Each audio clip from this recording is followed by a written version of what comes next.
Good morning, early risers. I'm Jennifer Mullen, and this is your CBS6Albany.com morning update. We begin with developing news out of Troy. That's where police are investigating an armed robbery. It happened at the Gulf Express on Hoosick Street last night.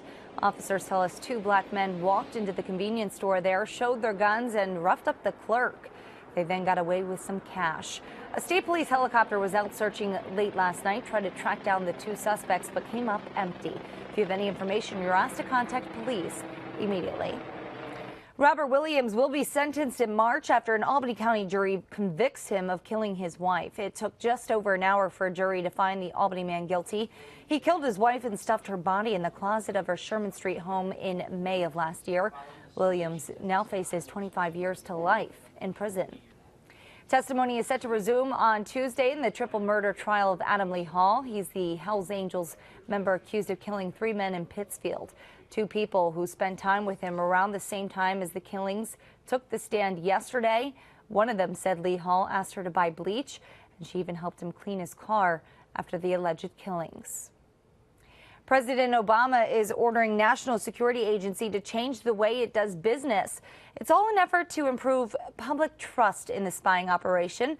The president is calling for more transparency, a yearly review of operations, and big changes to how the government handles massive amounts of telephone data. We will reform programs and procedures in place to provide greater transparency to our surveillance activities. And I'm confident that we can shape an approach that meets our security needs while upholding the civil liberties of every American.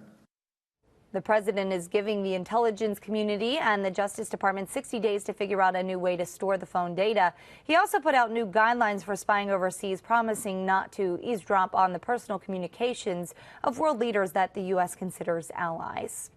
New this morning, crews continue to battle a wildfire in Southern California. Hundreds of residents remain evacuated this morning. At this hour, the fire is 30% contained.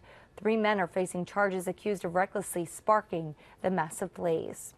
UN Secretary General Ban Ki-moon is calling the suicide bombing in Afghanistan's capital a horrific attack. He says 4 United Nations personnel were among those killed at the restaurant. The restaurant was struck by a suicide bomber and 2 shooters at dinner time. The Taliban has claimed responsibility. The company blamed for a chemical spill in West Virginia filed for bankruptcy. Lawsuits are now on hold. 300,000 West Virginians were left without safe drinking water for quite some time. Many of the suits are actually by businesses that were forced to shut down for days when that all happened. The little-known Russian town of Sochi is preparing to host the most expensive Olympic Games ever at a cost of about $50 billion. The staggering price tag includes a major upgrade to Sochi's infrastructure. It outstrips the $40 billion China is thought to have spent on the Beijing Summer Games, and it's more than 3 times the cost of London 2012. When it won the bid in 2007, Russia said the Winter Games would cost, about $12 billion. Whoopsie. That figure ballooned when projects got underway. New sporting venues, roads, hotels, you name it. Many of the new facilities will also be used when Sochi hosts the Soccer World Cup, which is in 2018. One of the biggest projects has been the construction of a high-speed rail line linking the Black Sea Resort to the mountains. Pretty cool. Well, security concerns have escalated sharply since Sochi was awarded the Games, and efforts to ensure a safe event could push costs even higher following a series of recent attacks in neighboring regions. The Games run February 7th to the 23rd. What's next? What's happening today? The first New York Safe Act Forum for gun owners and people interested in their rights. It's happening at the Waterhouse Restaurant in Lake Luzerne. It starts at 1 o'clock this afternoon. Our Pat Bailey will be there covering that. American Red Cross volunteers in Albany, they are going to honor the legacy of service and Dr. Martin Luther King Jr. They're going to do this by going door to door and delivering vital information to the community on fire safety. And the Amsterdam School District will host their first Lego League tournament today with their first ever Lego team. It starts at 8:30 this morning. It's going to run until about 3 p.m. and it's going to be at the Amsterdam High School. Everyone is invited to watch and root for them.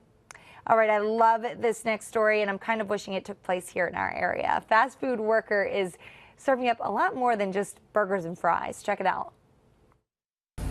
I want you to order. Oh, I need for you to order. Dear me, too windy frosty one for each hand. That's just beautiful.